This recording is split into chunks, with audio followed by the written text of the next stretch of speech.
Hey, welcome to Finding Words in Hard Times, the podcast, where we provide stories and tools to help you be more comfortable as you help people in hard times.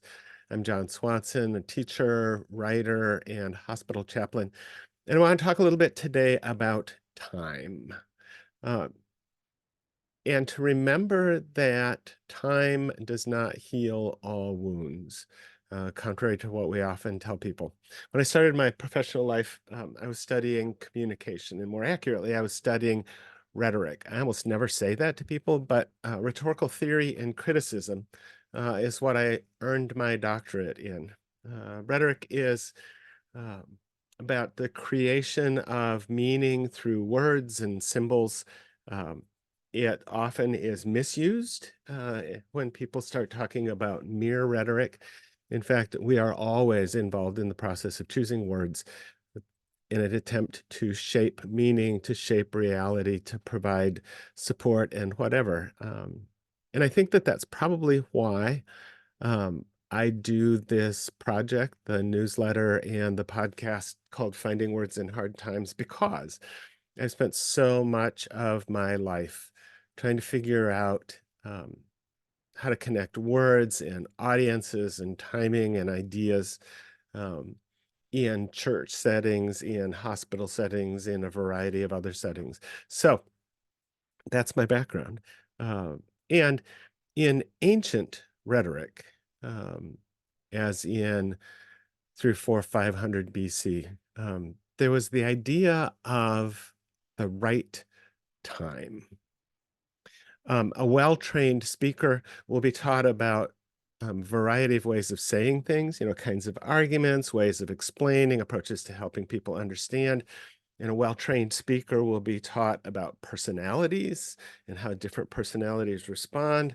Um, People will learn, a well-trained speaker will learn stances and tone of voice and all of those kinds of things that we associate with um, being cool and charismatic speakers. And then Plato adds, to be effective, you need to know when to speak and when to be silent, when to tell a joke or to offer a proof or to be sarcastic or to be sensitive. Now, although Plato didn't talk about it, Augustine added to this the idea that a well-trained speaker will be well-grounded in the content so that there's something worth saying. But this idea of knowing the right time is the idea of kairos, an awareness of the moment, the discipline to notice the person and the situation and the need in this moment, and to choose the content that fits here and now. We've all been in conversations with people who have no sense of timing. Um, and there are parts of the book This Is Hard that identifies that people will say dumb things, that people will say stuff at completely inappropriate times. And often it's less about what they say and more about when they say it. People who look to Bible stories about grief and pain look to Job, um, a story of great loss. Job lost stuff, and Job lost kids. And he had friends that came and sat with him for a while, and then they started talking. And what they said was not helpful, at least three of them. The fourth friend paid great attention to timing. Um, but but I sometimes think we get stuck in that Old Testament story. Um, and instead, in thinking about timing, the idea of looking at what Jesus did. So Jesus's good friend Lazarus dies. And when he's talking to Lazarus's sister and Jesus's friend Mary, Jesus does not say, "So Mary, in all things, God works for the good for those who love him." And he doesn't even say, "So Mary, whoa, I know it looks like he's dead, but just wait a minute. This is all going to turn out great. This is going to be awesome." Um, what Jesus did is he shared her great grief. He shared her anger about death. He asked her to take her to the tomb. He wept. In that moment, he paid attention to who Mary was and what was happening to her. Now, the interesting thing about that is in the conversation just before that, a conversation with Martha, Mary's sister, Jesus didn't weep. Um, and Jesus didn't share her deep anger. Instead, um, Jesus had a conversation with Martha, a several turn conversation where Martha would say something, Jesus would respond, Martha would respond, Jesus would respond. Because Martha wasn't a public weeper. That wasn't the way that she initially handled this grief. Instead, she wanted to have a conversation with Jesus. She wanted to help him understand that she thought he could have done more, and for him to help explain that there was more going on here. So when we think about those conversations, we realize that Jesus in those conversations is not saying all that he knows, but instead, in the timing of that moment, he is saying what will be helpful. He's doing what will be helpful to these people in that moment in their lives. See, it's possible for something to be true and for it to be always true and sometimes not helpful at all. Some people assume that statements from the Bible are always true and always helpful. So, for example, in moments of deep grief following the loss of a child, someone will do what Jesus did not do. And we'll look at them and say, in all things, God works for the good for those who love him. I mean, it's a true statement. It's quoting what Paul writes. But in this moment, it is not a comforting statement.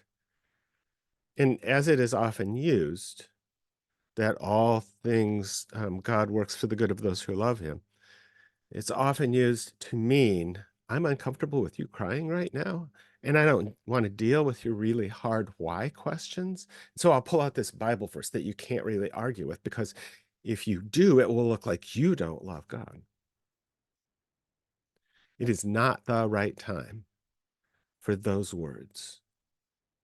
Though they're true, they're not helpful at this moment.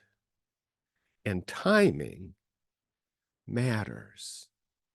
In fact, at this moment, with these parents, it may be the right time for the tears that Jesus shed with Mary.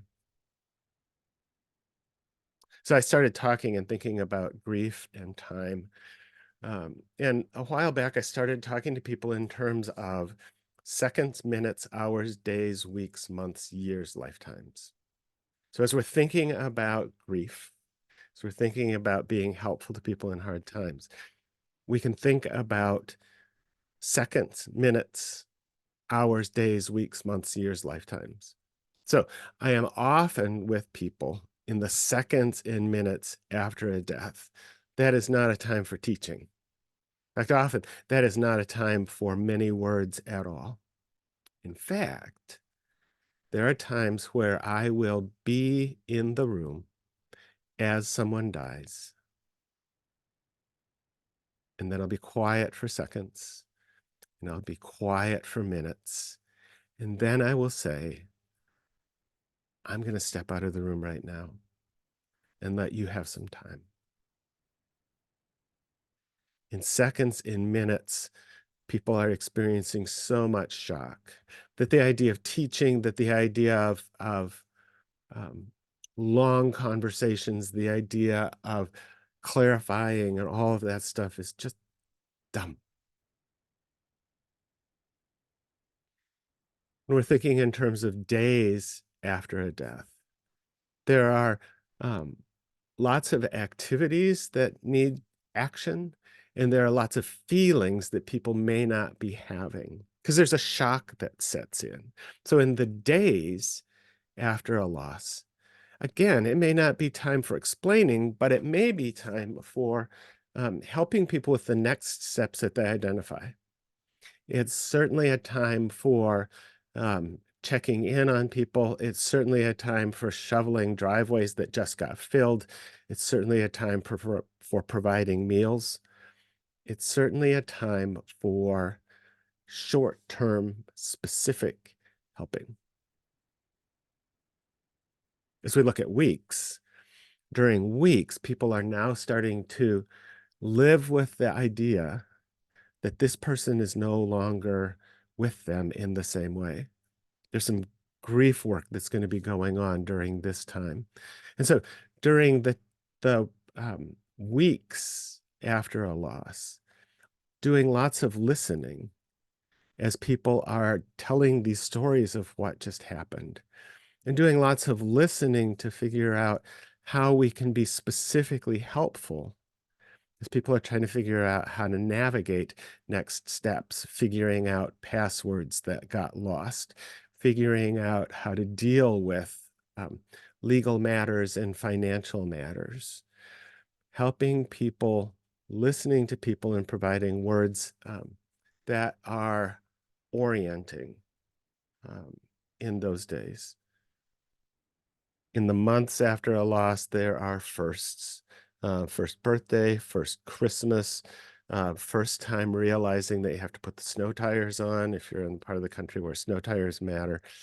So in the months, there are things that are practical and there are things that are slower and there are things that are more listening, because in these months, people are wanting to tell stories, people are wanting to understand, people are wanting to have somebody listen to stories about how hard it is when everybody else has stopped listening. Once we start talking about years and once we start talking about lifetimes, there are um, other conversations that will happen, other words to say, other days to remember. So, um, and once we get to years and lifetimes, there are different kinds of things that we can get away with saying. There's reflection about, oh, what this means.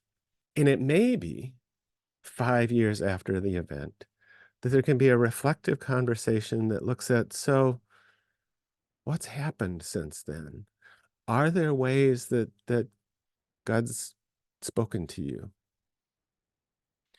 What was not helpful in minutes and seconds may be helpful in years and lifetimes. So, just some quick observations of things to suggestions to try. In my notes, I wrote rules, but these aren't rules. Number one, it's not too late to say something. So, as we're thinking about seconds, minutes, days, weeks, months, years, um, it's not too late to say something. To say, oh man, I missed it. To say, I am so sorry. I wasn't sure what to say, and I never got back to my cousin, and I am so sorry. It's never too late to say something. Second, it's often too early to say that. So if you are convinced that there's something that you need to say, it may be too early for that. Unless, um, at some point, I'll talk more about storytelling. But not long ago, I was at bedside. Um, a woman's spouse had died. She hadn't made it back. She was beating herself up for that. And the nurse who had been with her spouse said, "Oh, I asked him if I should call you." And he said, "No, you had been up all night. Let let her get her rest." And so what this woman knew is that her spouse was not angry at her for not being there when he died. He actually had been thinking about her well-being all the way to the end. And so that was a case where this nurse telling that story ended up bringing help and relief and peace to that wife.